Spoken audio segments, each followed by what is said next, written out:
How we doing, everybody? Welcome back to In Hindsight. This is episode 29. Welcome back to the channel, everybody. Hopefully you guys are having a good Saturday. Happy Saturday. Hopefully you guys are having a good start to your weekends. Obviously, best part of the week. You know, like I've said before, a lot of people like Fridays, Saturdays. You know, I'm more of a Friday night kind of guy. But just because, you got the weekend ahead of you and stuff like that, and if you got things going on Friday night, well, then there you go. But what this show's going to be is pretty much we got the Steelers and Lions playing tonight, so Saturday night, so this is pretty much just going to be a preview, Steelers and Lions preview show, so if you're a Steeler fan, this is definitely a show you want to tune into. We're just going to kind of be talking about the game, maybe what to expect, just kind of going over everything that we know so far and just breaking some things down and maybe what we might think will happen. We'll kind of talk about it, but hopefully, I can kind of make your Saturdays to start off pretty good here. But nonetheless, we're just going to dive right into it here, folks. So we know that Big Ben's playing, right? We know Big Ben's playing. I honestly do not know who's playing for Detroit. To be honest with you, but we know Big Ben's playing. We know a lot of the ones are going to start off this game. Obviously Harris will be in there. I think we're going to see the first time in the preseason. I think we're going to see for the first time this preseason, we're going to see the offensive line intact. So that'll be interesting. I doubt Chase Claypool plays.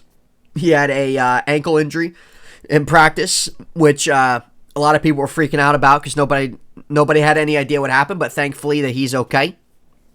We obviously need him.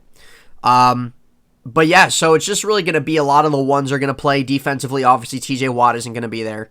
They're still negotiating a contract extension for him, so I can't blame him. He still shows up to camp and practice and stuff, but he ain't playing, so I can't blame him for that. But yeah, I think really aside from Watt, we're really going to kind of see really the gist of everybody. I don't think Tuitt's playing. I still think he's just going through personal issues right now. So, again, hopefully he can just kind of do what he can just to keep moving forward and at least just kind of be ready for week one. It's been a tough situation for him, I believe, the last month or two. So hopefully, he's just progressing each day and, all you can do at the end of the day is just do what you can. So, hopefully, obviously, we want him to be ready and we want to see him out there. But at the end of the day, you got to take care of yourself as well. So, hopefully he's doing good and is continuing to, keep moving forward and progress, obviously. But, you got to do what you got to do. But I think other than that, we're pretty much going to see everybody play, at least a start. Now, I think the question is, how much is Big Ben going to play? Big Ben actually wanted to play a little bit last week, which I was actually for. I was thinking maybe he would have started last week, but, oh well, what are you going to do? But I could see Big Ben, he says he wants to see how many snaps he can get, right? So, sorry, my eyes just really itchy right now. So he wants to see how many he wants to get as many snaps as he can.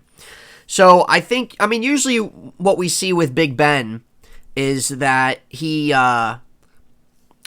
plays, he'll kind of play the first quarter and, that might be it, or maybe he might play early on in the second. It really kind of depends. I feel like at this point in time, we know Big Ben too, a lot of times he starts off the season slow. So you definitely kind of want to get as many reps as you can. So if I had to make a prediction here on how much we see of him, I say we see a quarter. I say we see about a quarter of him. Probably the same with the ones for the most part. That's the thing. I don't really think Big Ben needs to play any more than that. Quite simply because at this stage in his career, sure, he can maybe get some extra snaps, but what's one extra drive in the second quarter going to do? So let him play, I expect him probably to play the whole first quarter, and then I would like to see Dwayne Haskins still come in going into the second quarter, and then maybe, playing the second quarter, maybe just a little bit of the third, You know what I mean? And then maybe you have Rudolph kind of finish off the game. I mean, Dobbs is kind of the odd man out on that, but it is what it is.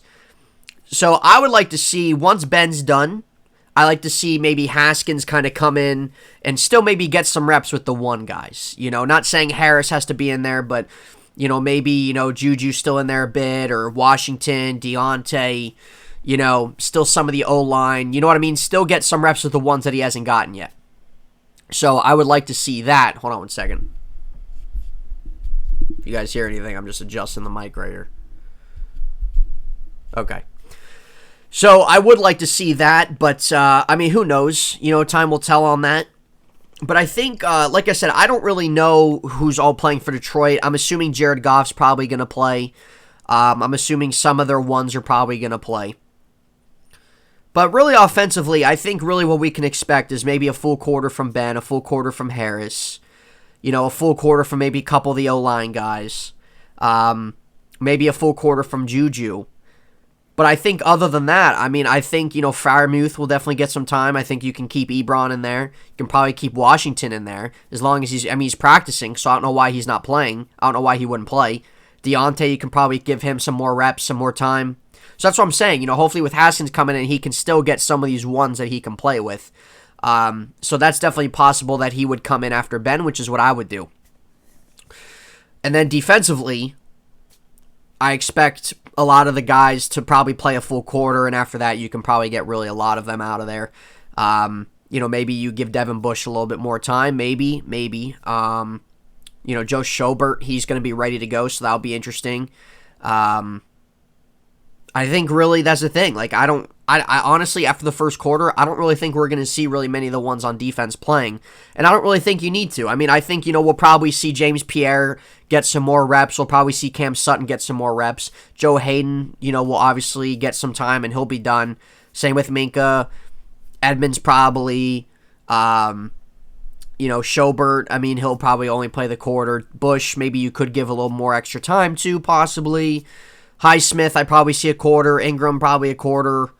Hayward, definitely a quarter. Alu, definitely a quarter.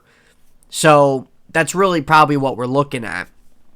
I think, you know, really looking at this third game, this is definitely, I think, the biggest preseason game. And really games for the Steelers this year, really games 1 through 3 out of 4 are definitely the most important ones. I mean, the fourth one's important too, but really with the first one, you know, you want to make a good first impression.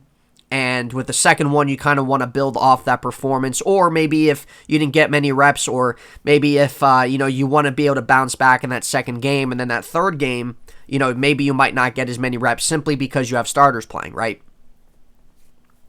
I think what we're looking at for some of these guys is with the corner spot, right? So we know Hayden, Sutton, Pierre. Those guys are locks. But you have these other guys trying to make a play. You have Justin Lane, who I thought played pretty fairly well, you know, last game. You have Shakur Brown, who I haven't seen anything of. You have Arthur Mullet, who's trying to get some work in the slot. You got Gilbert trying to work some in the slot as well. I mean, these are guys like this that they need to help fill out this corner rotation. And so it's really going to come down to really a plethora of those guys. Well, the plethora of those guys are going to have to make plays and show, okay, we belong here, right? You know, we belong in the rotation, we belong in the lineup.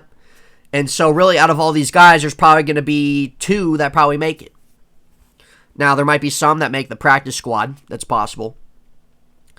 But that's definitely something in this third game, especially once Hayden exits. You know, Sutton will still be in there, I'm sure. Pierre, for sure. You know, they need those reps and figuring out what you're going to do. Cam Sutton's kind of been inserting the slot a little bit in practice this week. So you need to figure out who you're going to play here. But that's what I'm saying. After them, you really need to cut down and solidify, all right, this guy's going to be our 4. This guy's going to be our 5. And this is why this is a huge game, I think, for a lot of these guys who are trying to make that cut. You know? And then we got, you know, again, with the edge, with the guys on the edge, you know, we have the likes of Cassius Marsh. We have the likes of Jameer Jones. You know, and there's always one guy I'm forgetting too. I don't know why I'm forgetting who the other edge guy. I don't know why I can't forget the other edge guy, but there's about 3 or 4 edge guys though in general that are trying to work a spot for him when there's probably only going to be 1 or 2 spots. So again, you know, this is the point in time. This is the big game of the preseason here. Starters are playing. All right, so after the starters, you know, we have to show, because it's one of those things too where, you know, if you're trying to make the team, you know, and you know you're going to be a depth option. Okay, starters are playing. Once these guys are out, this is a situation too where you can be relied on if a starter misses a game, if a starter gets hurt. All right, this is that situation now. You know, you're not starting the game off. This is that situation. So once Highsmith and Ingram are done, okay, we're going to come in now, and this is just like a real in-game situation. You know what I'm saying? If a guy goes down, if a guy misses time, if a guy misses a game, you know? So things like that as well are definitely things why I think that this might be the biggest preseason game of the year for these guys. Maybe not the biggest game. I mean, I feel like game 1 is pretty significant in game 2, but still game 3 after the starters is still pretty big. So I think those are things to look at in regards of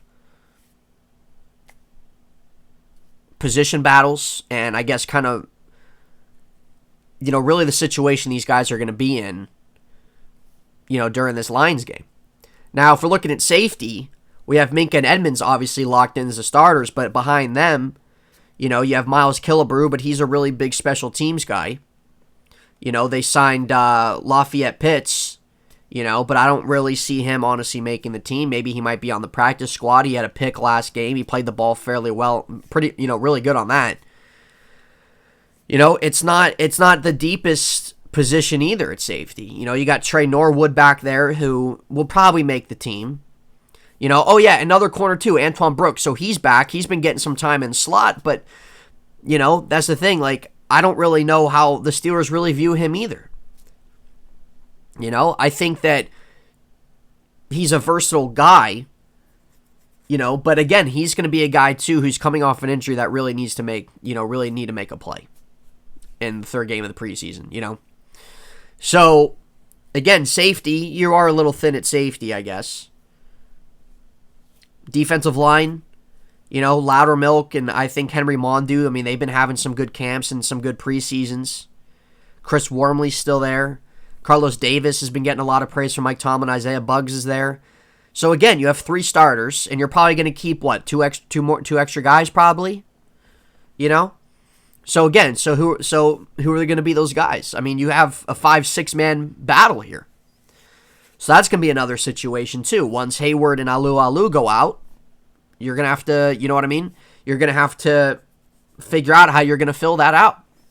So there's still quite a few preseason camp battles here that are going to need to be solidified and could possibly be solidified in this third game.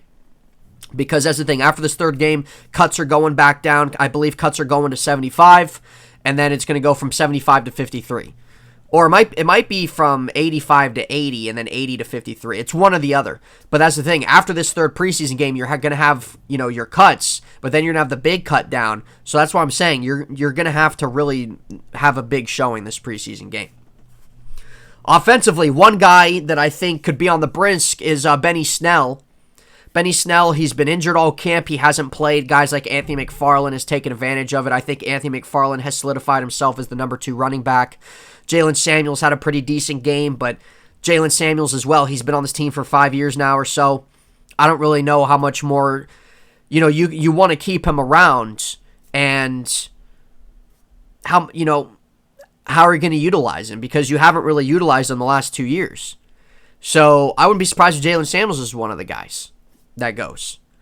You know, you also have, you know, Pete Guerrero. You know, he's kind of a little small, shifty guy, you know, who's gotten some praise as well. He's trying to work his way into the, you know, into the roster.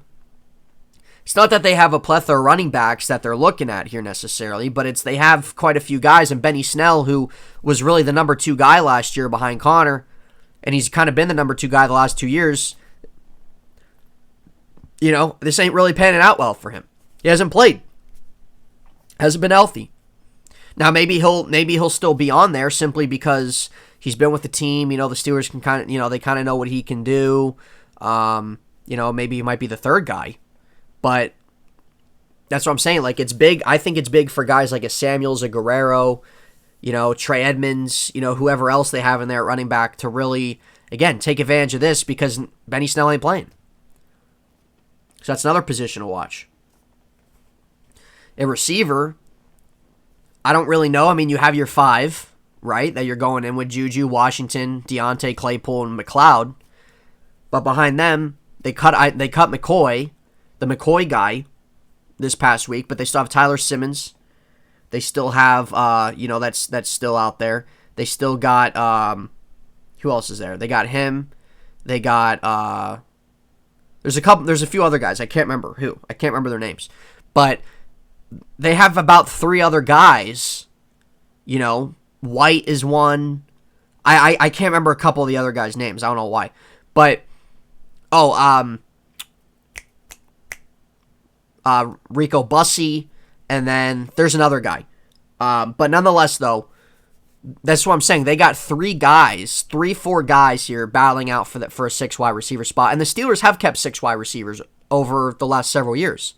Now, I'm not saying it's not out of question that they don't, that they don't, or that they only keep 5. But I think that they'll probably keep 6. I do. I think that, they maybe want to stash somebody there who's a good special teams guy, can play some special teams, just like when Darius Hayward-Bay was here and he was a 6 guy. Really good on special teams. He's a guy who was able to get down the field, you know what I mean? Now, Hayward-Bay is obviously kind of different than some of these guys that are, undrafted, free agents, things like that. But still, a guy that can play special teams, and if there's a possible injury or something like that, you know what I mean, can still get in there, maybe be relied on a little bit and make a play. So again, that's still going on.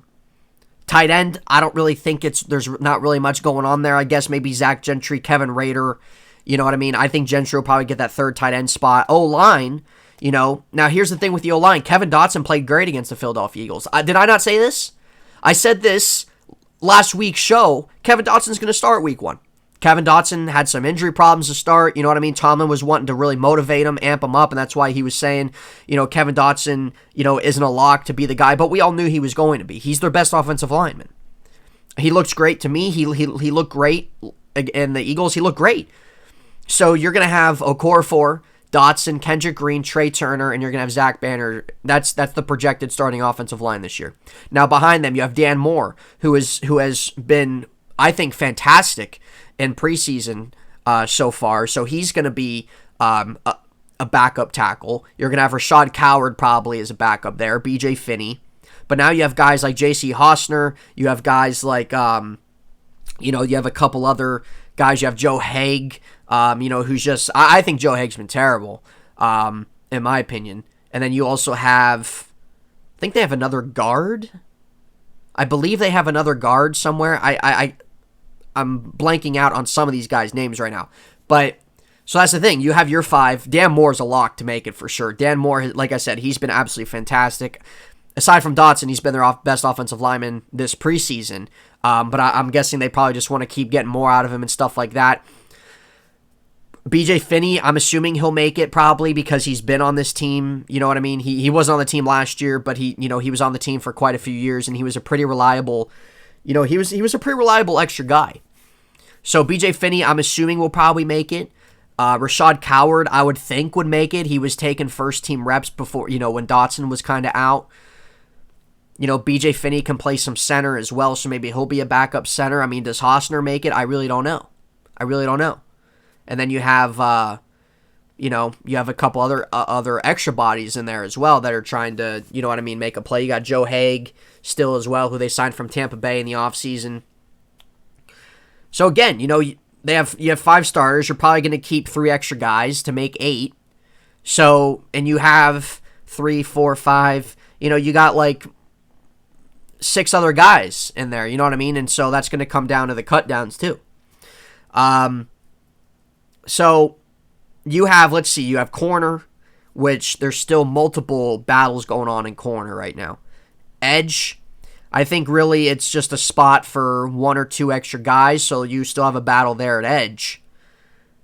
Running back, I think running back really for that third running back is still up there. So that's corner, edge, running back, the 6 wide receiver, and then really kind of depth at offensive line.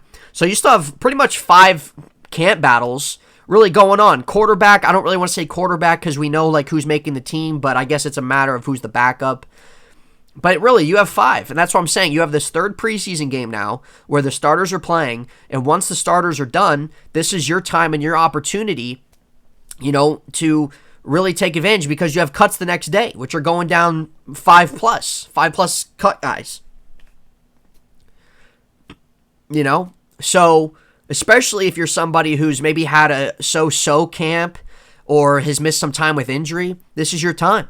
This is your time to really solidify that. And usually after the third game, the Steelers, they have in mind, they really have in mind already of who they're having. Now in the fourth game, there could be, something happening. Someone really kind of breaks out, has a good showing, you know what I mean? Or just kind of tops things off. Like I said, if somebody was kind of out with some injury, maybe they have a good third game, and then the fourth game, they have another good one.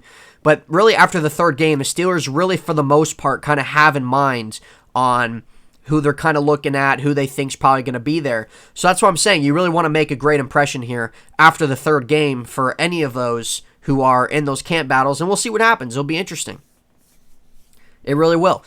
Now, like I said, but this is the thing too. These guys are probably going to play a quarter, maybe a couple into the second, but after that, you have the whole rest of your game. You have the whole rest of the game to really make a name here and really show the coaches, hey, I belong here, I belong on this team, I belong on the roster, right? So we'll see what happens on that. Now, in regards of what I think these guys are going to do, I mean, we're going to see Big Ben and the new offense and the new offensive scheme. We're going to see a little bit of it. So that'll be interesting. We're obviously not going to see like a ton of it. You're not going to give things away in the preseason. But I think seeing Ben with the dynamic of Harris is going to be great, you know what I mean? And seeing that and just seeing Ben behind kind of the new offensive line because it is new. I guess other than Dotson, or Okorafor, everybody's really new. And Dotson wasn't even a starter last year. And he was their best offensive lineman. So I think those are things to really, aside from the camp battles going on, I think really the things just to look out for is how this offensive line clicks and how they kind of look together, you know what I mean? How are they, how they're going to look in regards to maybe making some holes for Harris, you know what I mean? Protection for Ben a little bit. I think that's something, I think those are the biggest things on offense in regards of that is just Ben's protection, creating holes for Najee Harris, how this offensive line unit clicks, and maybe just seeing Ben maybe just, get the ball in the air a little bit more, you know what I mean? Is it going to be, are we going to see more, the quick passes, the short passes again? Are we going to see a mixture of things? You know what I mean? Are we going to see some play action here? We can see Ben air it down the field. I'm sure we probably see a mixture of everything. I do. And I think on offense, that's kind of what it's going to be looking for. I think, we're going to see Juju on the outside probably a little bit in Detroit because he said he wants to play outside a lot more this year, which I don't understand why he hasn't. I know slot's his specialty, but still, he can still ball on the outside. So, especially with Claypool not playing, you're probably going to have Juju and you're probably going to have Washington on the outside, probably have Deontay Johnson a little bit inside at times. Raylor and McLeod will probably play inside a little bit. So, and that's the thing too, with Claypool not playing, these other wide receivers trying to make that 6th spot, again, this is going to open up those opportunities for them. Tyler Simmons, Rico Bussey, and everybody else. So, I think offensively, that's really what I'm looking for. Like I said, once Ben is done doing his thing, I like to see Haskins get in there and just get some time. Again, like, that's the thing, too, with the offensive line, I'd be all for playing them maybe the whole half. And then you can get Haskins in there, play behind the O-line. You get Washington thrown in there, Deontay in there a little bit. Maybe you have Juju play a little bit more than a quarter, right? I would do that. Just for them to just kind of keep clicking and just kind of see where, how they mesh and stuff like that. Or if there's things maybe, they didn't connect on or click with, that's something that you see and you work on, toward the first game. I think defensively, I don't think that. Again, we're probably just going to see, as I stated earlier, we're probably just going to see a lot of the starters play the first quarter. I'm interested to see Melvin Ingram start. Melvin Ingram, I mean, he's had a very good camp. He's been looking good in preseason. I'm very excited to actually see him start out and maybe get some more time. You know what I mean, and get time with the ones. And you know what I mean, with everybody starting as well. So I'm very interested in that. I don't really know who's going to start over Stephon Tuitt. I'm not really sure. But time will tell on that. But I think looking at really, we just went over the camp battles, but I think really looking at some of the things that really kind of stick out, looking at, watching this preseason game is going to be the offensive line. How do they mesh? How do they gel? You know what I mean? The pass protection for Ben, run blocking for Harris, and kind of seeing Ben. Is Ben, we're going to see some play action. We're going to see a mixture of things. Like I said, we're going to see Ben, get it down the field a little bit more maybe, to start off, you know what I'm saying? And just kind of, I guess just see what you can all do in game action. I'm assuming most of the line starters are going to play. So I think really that's the outlook of it. Now, I think the Steelers will win this game. I think simply because, like I said, the ones are playing. The Steelers are obviously a way, way, way more superior team than the Lions. Now it's preseason, but I still even like the Steelers' depth and their backups over what Detroit has. So I think the Steelers will probably win this game. I don't think this is going to be a fairly close game. If I have to give you a score prediction, I'll say maybe like 26 to 17 maybe, or something like that. I don't think it's going to be fairly close, but I just think the Steelers have even more in regards of from backup quarterbacks and to depth guys, and much more superior than what Detroit's got, in my opinion. I don't even think that's an opinion. But yeah, I think really in regards to just those things that stand out, those are the things that stand out to me. Now, let me know in the comment section if there's something different maybe you guys are looking for, or if something maybe different that might be standing out to you guys that I didn't mention. I really don't know. Now, Big Ben also said Matt Canada is going to be in the booth. He's going to be upstairs this year. He's not going to be on the field. All right, it's a little interesting dynamic. I mean, the OC has always been on the field for them, so I don't really think that really plays into much of anything, what I'm saying? Like, I don't really think that plays much into the dynamic of things. But obviously, it's just going to be, a lot of communicating and a lot of communicational factors in regards of them on the field and stuff like that. So again, this is going to be their first time together in game action in regards of implementing this new offense and Big Ben and how he's meshing with Matt Canada and stuff like that. From what I've seen, Matt Canada's been saying, Ben's, really embraced the change in the offense. Ben says that there's a lot of change. It's a lot of different things, and there's also some similar things too, I'm sure, as well.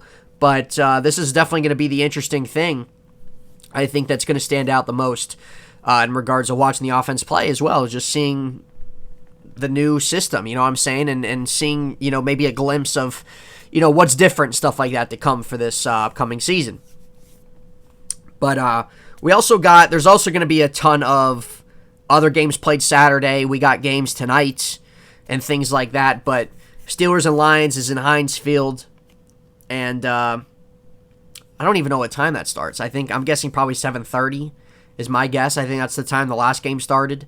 So I don't know, but I'm just interested to hear your guys' thoughts, because I think, there might be some things that I'm forgetting about or missing in regards of what might stand out or maybe what you're looking for. So again, write in the comments. Let me know in the comments section if there's things to you that you're looking for or that's kind of standing out to you. You know what I'm saying? Now, I'm also interested to see, in regards to DeAndre Swift, if DeAndre Swift's playing, how I'm interested in seeing, kind of the run stoppage on him, because DeAndre Swift's a young, upcoming running back. And, I'm interested to see, some of the pressure on Jared Goff, you know what I mean, and kind of the pressure that they get right away. And really Melvin Ingram, like I said, but also Joe Schobert, Devin Bush, their connection, how they mesh together. Joe Schobert apparently is going to be the every down inside linebacker. He's going to wear the green dot, which is understandable, but this might take some pressure maybe off of Devin Bush a little bit too, coming off an ACL injury. I expect Devin Bush to have a good year. I think Joe Schobert and Devin Bush, bringing in Joe Schobert's absolutely huge. Now, it's not a knock on Robert Spillane, but Robert Spillane's limited. Robert Spillane can play the run, you know what I mean, but he's not good in coverage. He's gotten exposed in coverage. As the year went on, he kind of fell off. Robert Spillane's a good third inside linebacker.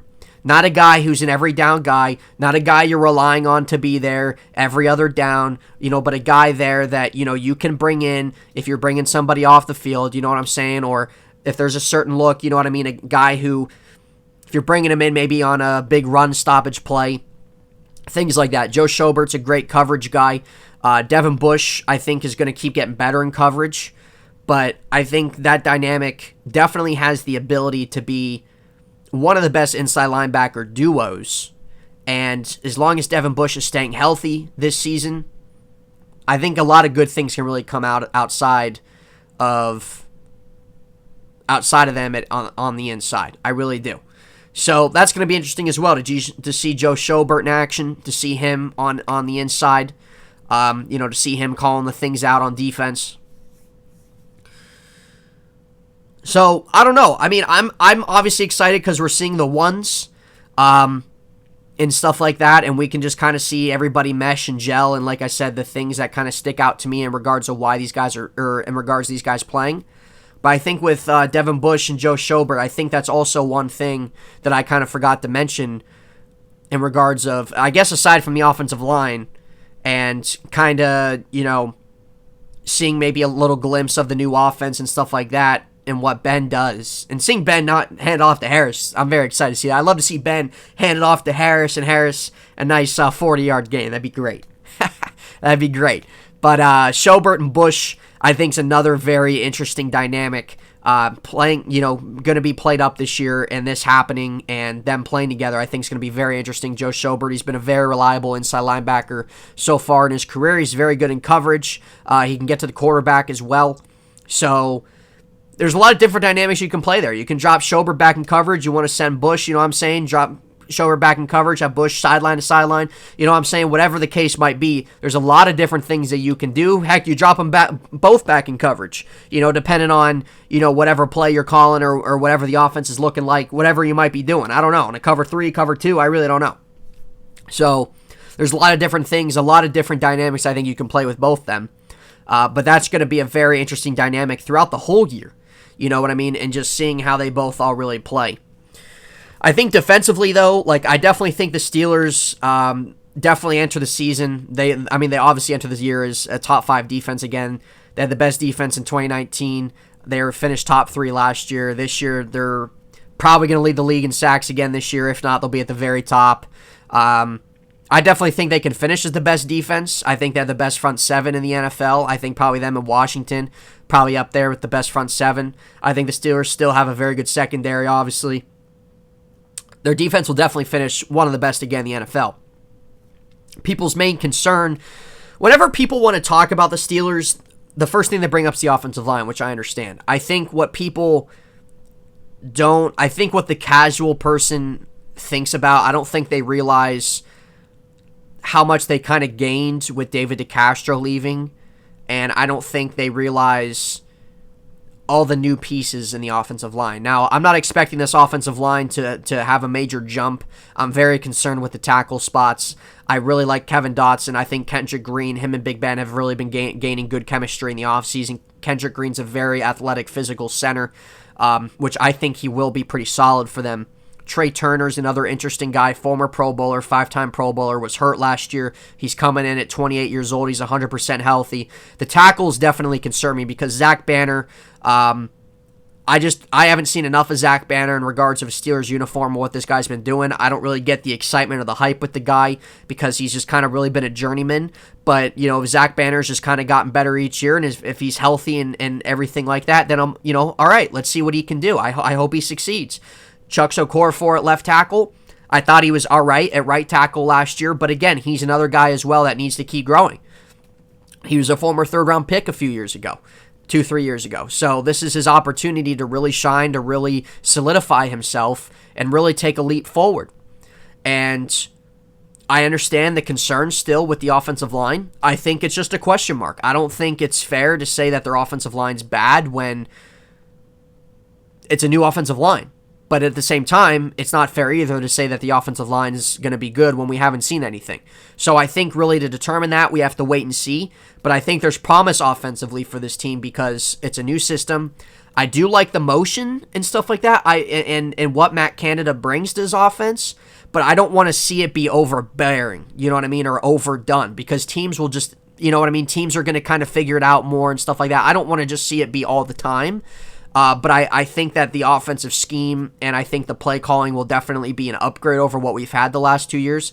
I think Big Ben having Najee Harris there will definitely take things off of his shoulders and definitely should make him more effective having a running game. I've been saying that all offseason. People doubting Big Ben. Look, Big Ben wasn't great last year. But being 38 years old, coming off a season-ending elbow injury and elbow surgery, I thought he was fairly fine for that situation, and he fell off at the end of the year just like the whole team did because he's throwing the ball 50 times a game. He doesn't have a running back that can gain a yard. He has no offensive line that can protect him. He has no offensive line that can block. I think really that was that's the thing with Big Ben being 38. If this was Big Ben at 33, obviously it'd be a different story, but this is Big Ben at 38 years old coming off an arm injury where at the end of last year, didn't have a running back who could gain a yard, throwing the ball 50, 60 times a game. That's not going to do him any good, especially being at that age. You know what I mean? And having no offensive line and no protection on, you know what I mean, either running or passing. So, of course, that's going to hinder him, and of course that's going to, you know what I mean? Of course that's going to, he's not going to be effective. He's not. And I'm not saying Big Ben's didn't have any in regards of his own faults last year. You know, he made some dumb decisions. I think the tip passes was a big issue. You know, I didn't think that he was turning over the ball as much as what we've seen maybe the last 3 years, which was good. But I think people, I don't really think it's fair for people to say Big Ben's washed or Big Ben's done when he still has an arm. His arm's still there. His arm strength's still there, but he did struggle with his accuracy down the field. So that should be something that's worked on. He's a year removed from his elbow surgery. So, you know, now he kind of knows what he has with his elbow, what he can really do. And I think that's going to fare him well because he's now a year off that. So his arms, you know, it's really back to normal. I think that's going to fare him well. I'm not saying Big Ben's going to be the, 4,500 passing yard thrower that we've seen, plus 5,000 passing. He's not going to be that. Obviously, as you get older, you got to change your game. You got to switch your game up, which he's done, and which we saw last year. But I think Big Ben having Harris there now and having a dynamic running back, like I said, the offensive line's a question mark. We don't know how good it's going to be because it's completely overhauled and different. But I don't think it'll be any worse than what it was last year. They're younger, they're more physical, so I would imagine it'll be a little bit better. Big Ben still has very good, a plethora of very talented receiving options. Definitely one of the better, I think, cores in the league offensively.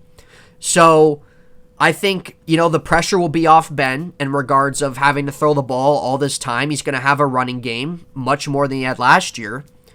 He still has good talent around him, obviously. The O-line's a question mark, but I think that's going to make Big Ben that much more effective. The offense won't be predictable. It's a different offensive scheme. I think that's going to make Ben more effective. I really do. And I think it can even prolong him even more. So we're going to have to wait and see, but I think we're going to see maybe a glimpse of those things Saturday night, tonight, and it's going to be very interesting. It really is. But I just think when people want to write him off or, really when they talk about the Steelers in regards of, maybe they're kind of looking down or overlooking them, those are really the things they bring up, and I just don't really think they really put things in perspective. I'm not disagreeing with points being made about that. That's fine if you want to think that. But I have my reasons as to why I think the Steelers are going to have success this year. And why I think they're going to compete in the division. Why I think they can possibly win their division. Am I going to say that they're going to? No. I like Cleveland, obviously, as I think everybody else does. They're obviously the favorite. But I think the Steelers are going to be competitive in that division. I think it's going to be a close division throughout the year. I think the Steelers are going to have a successful year. They're going to have a winning record. And I think that they're definitely going to have a big opportunity to make the playoffs. So, and I can give all those reasons as to why. And I think there's more people that I've been seeing the last week or two, last few weeks or so, 1, 2, 3 weeks in the sports media that are, coming around to, the Steelers, you know what I'm saying? And, liking them and liking the direction they're in and thinking that they'll have success this year, which I agree. And if you disagree with that, that's fine. Hopefully it's not a blind opinion or not even an opinion. Hopefully you actually have reasoning behind that. But for those that I've heard in regards to why they think that there might, okay, they make some fair points, sure. But like I said, I'm going to combat that back, not because I'm a Steeler fan.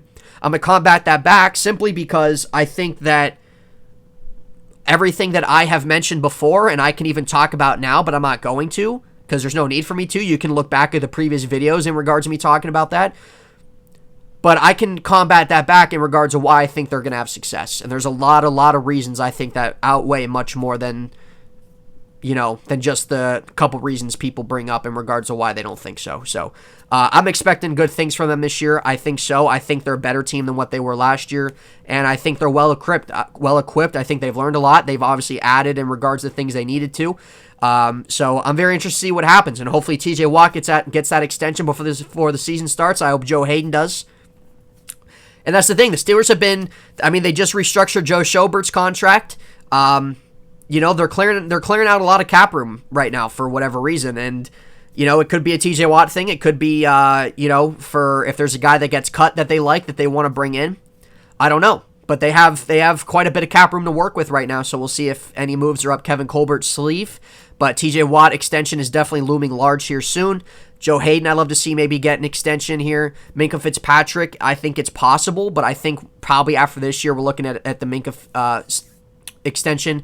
And it's good too because right now the Steelers they're sitting after this year with the most cap space in the league. Obviously after the TJ extension that will kind of shrink a little bit, and if they decide to extend Minkah or Joe Hayden or both. But the thing is, they're still going to be sitting pretty.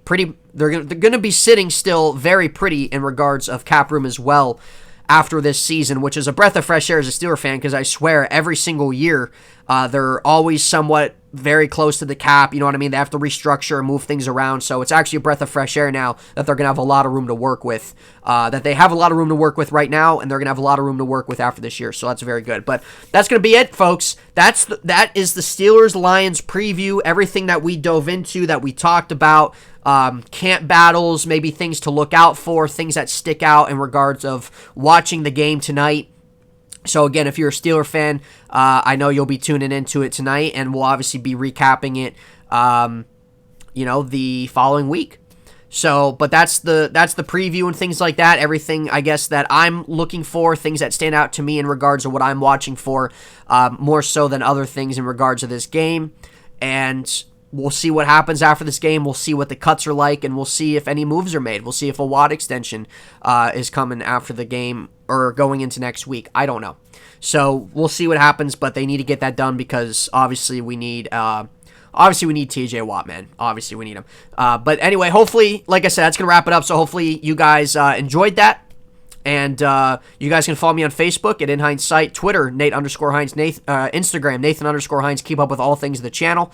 As I've said before, as I said last week, and as I'm saying every week leading up to the Thursday night game, the whole podcast schedule is going to be different, man. We're going to be doing Fridays. Fridays and Saturdays. It's going to be the podcast Friday. It's going to be everything going around, all sports. Saturday, it's going to be Pittsburgh sports based only. And Monday and Tuesday is going to be recap of football over the weekend. And that's going to be the upcoming podcast schedule. So Friday, Saturday, Monday, Tuesday. Keep an eye out for that when that comes. That's going to happen the Friday after the very first Thursday night game against the Cowboys and Bucks on opening night for the NFL. But you guys can follow my social media to keep up with the things in the channel. Let me know in the comments section what you guys thought about the show, what you guys are looking for in the Steelers preseason game, what stands out to you.